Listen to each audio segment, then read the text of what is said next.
You're listening to The Rock Harbor Mysteries by Colleen Coble, published by Thomas Nelson and read by Devon O'Day.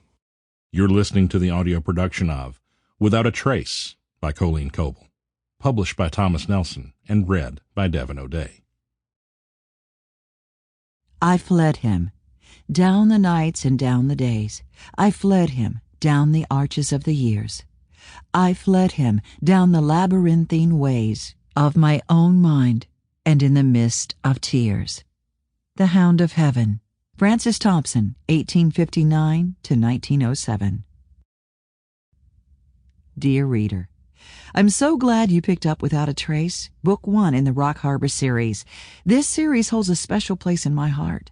The town of Rock Harbor has become almost as real to me as my own hometown. My sincere hope is that you'll come to love Bree, Samson, and the rest of the folks as much as I do. My grandmother used to have a poem she kept in her Bible called The Hound of Heaven. I read it so often that I practically memorized it. Through that poem, the idea that Jesus truly seeks us out became so real to me and so very precious.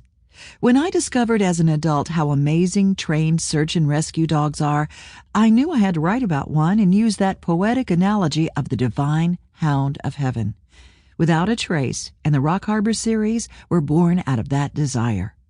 My grandmother was the greatest influence in my life, and I take it as the highest compliment when people tell me I'm very much like her. Writing the Rock Harbor series was like passing on some of the things I learned from her. So, more than any other book I've written, Without a Trace is my tribute to her. I hope you enjoy reading this series as much as I enjoyed writing it, and do email me and let me know what you think. I love to hear from my readers. Email me at colleen@colleencoble.com and visit my website at www.colleencoble.com. Happy reading, Colleen. 1.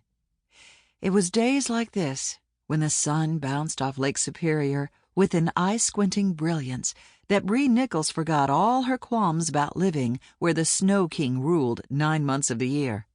There was no other place on earth like the UP, Michigan's Upper Peninsula.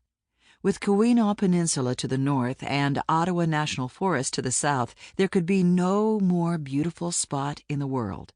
The cold, crystal-clear waters of the northernmost Great Lakes stretched to the horizon as far as she could see.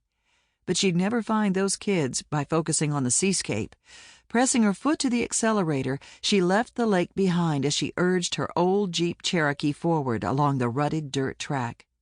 Bree's best... Sample complete. Ready to continue?